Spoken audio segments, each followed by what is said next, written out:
Zahra a fui les violences en Somalie pour trouver refuge en Syrie.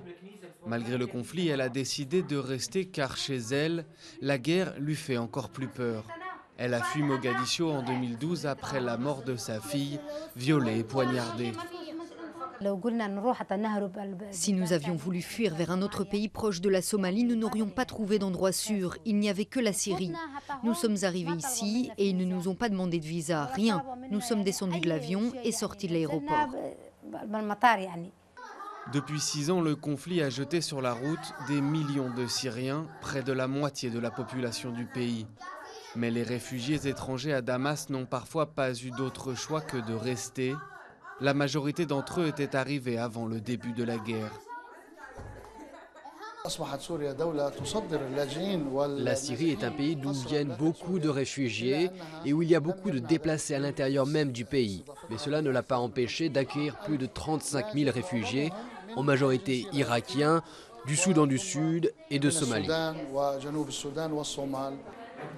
Plus de 20 000 Irakiens sont arrivés en Syrie depuis l'offensive sur Mossoul, portant le nombre de réfugiés à 55 000. Faten et Alexis se sont rencontrés puis mariés en Syrie. Elle est chrétienne chaldéenne et a fui Bagdad en 2007, en pleine guerre confessionnelle. Alexis est lui installé depuis 18 ans à Damas et se retrouve sans papier car la Syrie ne reconnaît pas l'indépendance de son pays, le Soudan du Sud. Quand on est arrivé ici, la situation était bonne.